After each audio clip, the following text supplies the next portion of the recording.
بسم اللہ الرحمن الرحیم۔ تو ایک آدمی قید خانے میں ہے، درمیان میں لوہے کی سلاخیں موجود ہیں، ایک طرف اس کی بیوی ہے، معصوم بچے ہیں۔ اب وہ قیدی رات دن تڑپ رہا ہے، یہ درمیان سے لوہا کب سرک جائے، یہ دروازہ کب کھل جائے کہ میں اپنی بیوی بچوں سے ملاقات کروں۔ اللہ کی قسم یہی مثال ہے۔ ہمارا اللہ یہ چاہتا ہے کہ میرے بندے کب مجھ سے ملاقات کریں، یہ درمیان میں ہمارے گناہ یہ لوہے کے سلاخیں بن چکی ہیں۔ کب یہ دروازہ درمیان سے ہٹیں تاکہ بندہ اپنے خالق سے مل سکے۔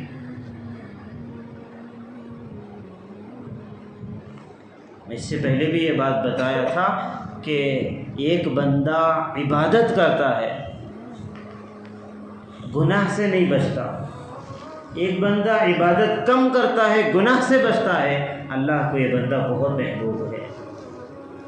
گناہ سے بچنے میں بڑی طاقت کی ضرورت ہے، اور گناہ سے جو بندہ بچتا ہے اللہ اسے اپنا قرب دیتے ہیں، اپنا تعلق دیتے ہیں۔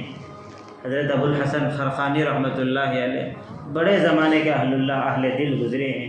انہوں نے کہا، لوگوں کیا تمہاری یہ تمنا ہے کہ تم اپنی زندگی کا کوئی تو دن ایسا چاہتے ہو کہ وہ دن تم اللہ کے محبوب کی صحبت میں گزارو؟ کس کا دل نہیں چاہتا ہے؟ پوچھا حضرت سے کہ وہ کیسے؟ تو ابو الحسن خرقانی رحمۃ اللہ علیہ کہنے لگے کہ جس دن ہمارے سے ایک گناہ بھی نہ ہو، ایک گناہ بھی نہ ہو، سمجھ جاؤ ہم نے وہ دن اللہ کے محبوب کے صحبت میں گزارا ہے۔ جیسا صحابہ نبی کی صحبت کی برکت سے گناہ سے بچتے تھے، اسی طرح ہم نے بھی وہ دن گزارا ہے۔ جب ہم اللہ کو ناراض کرتے ہیں تو ہمارے دلوں کی زندگی ویران ہو جاتی ہے، دل اجڑ جاتے ہیں، ہمارے دل میں اندھیرا چھا جاتا ہے۔ یہ گناہوں کی نحوست ہے جو آج ہماری زندگیاں ہماری گواہی دے رہی ہیں کہ بیوی نافرمان، اولاد نافرمان، جہاں جا رہے ہیں کتنی کوششیں کر رہے، مسائل حل نہیں ہو رہے، قرضے ادا نہیں ہو رہے، اپنی اولاد ہماری آنکھوں کی ٹھنڈک نہیں بن رہی، دلوں کی راحت نہیں بن رہی۔ وجہ کیا ہے؟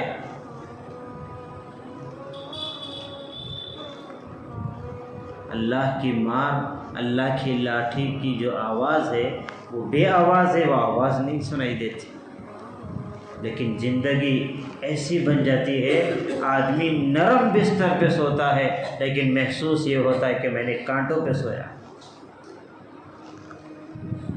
ہر راحت کی چیز اللہ اس کے لیے عذاب کی چیز بنا دیتے ہیں۔ قرآن میں اللہ نے کہا، وَمِنْ آيَاتِهِ أَنْ خَلَقَ لَكُم مِّنْ أَنفُسِكُمْ أَزْوَاجًا لِتَسْكُنُوا إِلَيْهَا۔ ہم نے تمہیں بیوی اس لیے دی تاکہ تمہیں سکون ملے۔ آج 99% مردوں کے لیے بیویاں عذاب کا ذریعہ بن چکی ہیں۔ کیوں؟ کہ اللہ ناراض ہو چکا ہے۔ اولاد آنکھوں کی ٹھنڈک کا سرمایہ ہے، 99% اولاد پریشانیوں کا ذریعہ بن چکی ہے۔ لوگ روتے ہیں اپنے اولاد کی وجہ سے۔ کیوں؟ گناہوں کی دیوار ہم نے کھڑی کر دی ہے۔ یہ اللہ کا عذاب ہے۔ پہلے عذابات قوموں پہ آتے تھے، آسمانوں سے انگارے برستے تھے، پتھروں کی بارش ہوا کرتی تھی، لیکن اللہ کے محبوب نے دعا کی کہ میرے اللہ میری امت پر کبھی عمومی عذاب نہ آئے۔ تو ہماری انفرادی زندگیاں ایسے اجڑ گئے کہ ہم اندر ہی اندر گھٹ رہے ہیں، رو رہے ہیں، لیکن بس معاشرے میں جینا بھی ضروری ہے، بس جھوٹا ہم مسکرا دیتے، ورنہ ہماری زندگیاں قبرستان بن چکی۔ کوئی راحت کی چیز ہمارے لیے راحت نہیں پہنچائے۔ دل گلستاں تھا تو ہر شے سے ٹپکتی تھی بہار، جب دل ہی بیاباں ہو گیا تو عالم بیاباں ہو گیا۔ شاید اس اشعار کو آپ نہ سمجھیں، لیکن حقیقت بڑی عجیب ہے۔ چند دن کی زندگی عزیز دوستو، پتھر کی لکیر کی طرح یہ بات دل کی تختی پہ لکھ لیں، ہمت کر کے یہ عزم کر لیں کہ میرے اللہ آج کے بعد میں تجھے ناراض نہیں کرتا۔ آپ ہمت کر کے قدم اٹھائیں، اللہ کی مدد بھی شامل حال ہو جائے۔ جنازہ اٹھے گا تو زمانہ یوں کہے گا کہ زمانے کے اہل اللہ کا جنازہ اٹھ رہا ہے، زمانے کے نیک بندے کا جنازہ اٹھ رہا ہے۔ ایک عزم ہو، کیوں ہم گندی دنیا میں تیر رہے ہیں، چھلانگیں لگا رہے ہیں؟ چند صبحیں چند شامیں تو ہیں، تھوڑا ہمت کر کے قربانی دیں گے، اللہ ہمارے لیے رکھا ہے یعلم خائنۃ الاعین وما تخفی الصدور، نہیں فلا تعلم نفس ما اخفی لهم من قرۃ اعین۔ کسی کے آنکھ نے ان نعمتوں کو نہیں دیکھا، کسی کے تصور میں بھی وہ عیش کی جو چیزیں اللہ نے جنت میں رکھی ہیں کسی کے تصور میں بھی نہیں گزرا۔ اللہ نے وہ سامان ہمارے لیے رکھا ہے۔ یہ دارالامتحان ہے، امتحان گاہ ہے، یہ دارالامتحان ہے، دارالفنا ہے، دارالغرور ہے۔ آخرت تو آخرت ہے، دارالجزا ہے، دارالبقا ہے، دارالسرور، ہمیشہ کی خوشی کا ذریعہ ہے۔ بس یہاں چند خزاں کی جھوکیں ہیں، صبر کر کے سہ لیں گے، ہمیشہ ہمیشہ کا مزہ ہے۔ گناہوں سے بچنے میں اللہ نے ایمان کی حلاوت کو چھپا کے رکھا ہے۔ لیکن بڑی افسوس کی بات عزیز دوستو، بال سفید ہو گئے، اولاد ہو گئی، بچے جوان ہو رہے ہیں، لیکن ماں باپ کے گناہ نہیں چھوٹ رہے۔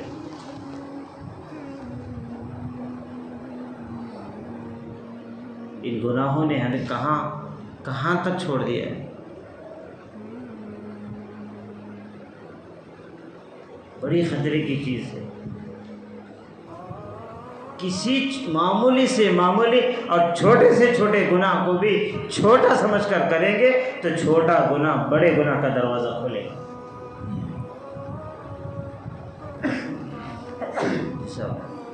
بارہ بات کرتے کہ چھوٹی نیکی بڑی نیکی کو کھینچتی ہے، چھوٹا گناہ بڑے گناہوں کا دروازہ کھولتا ہے۔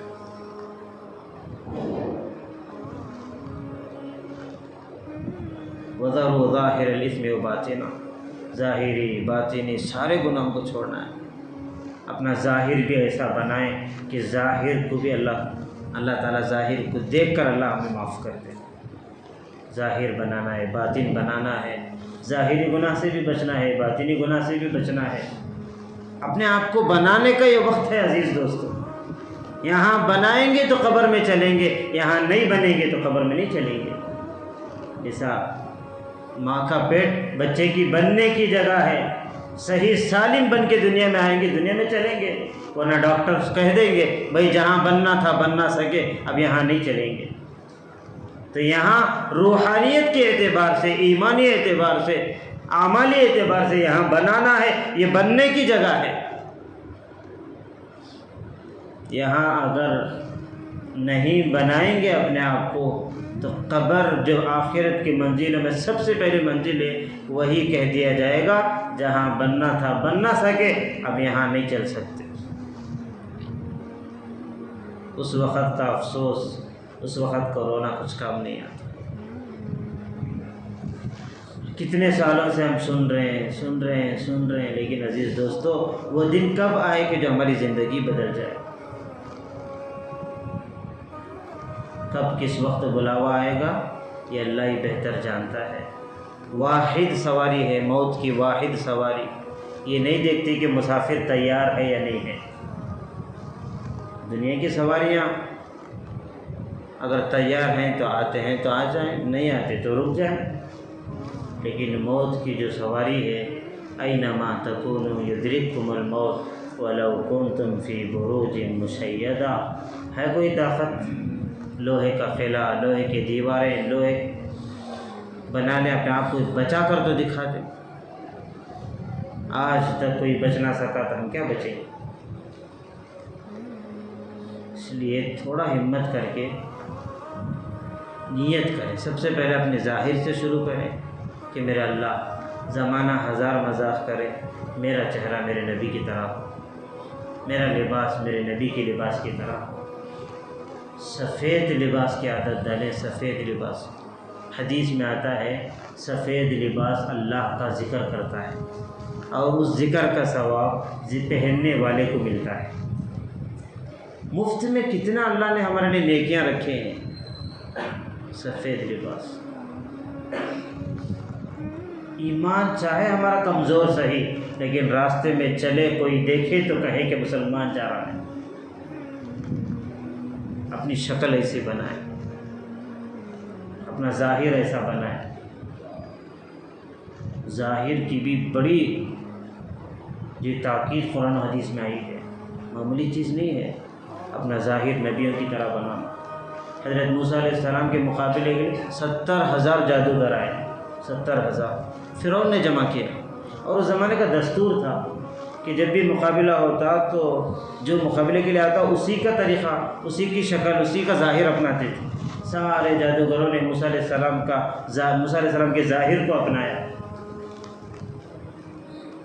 تو ساروں کے سارے ایمان قبول کر لیا اللہ حضرت موسیٰ علیہ السلام کے معجزے کو دیکھ کر۔ اللہ کے پیغمبر حضرت موسیٰ علیہ السلام نے کہا کہ اللہ یہ تو میرے مقابلے میں آئے تھے، تو نے ہدایت دے دی۔ آواز آئی کہ موسیٰ وہ تیری شکل اپنائیں تو میں کیسے عذاب دے سکتا ہوں؟ یہ بنی اسرائیل کے نبیوں کے ظاہر پر اللہ کا یہ معاملہ ہے، جو نبیوں کے نبی محمد الرسول اللہ صلی اللہ علیہ وسلم کے ظاہر کو اپنائیں گے تو اللہ کیا نہیں دے گا۔ سنت پر اپنے آپ کو لائیں گے تو اللہ تعالیٰ جو ہے ہمارا باطن بھی بنائے گا۔ تو بہرحال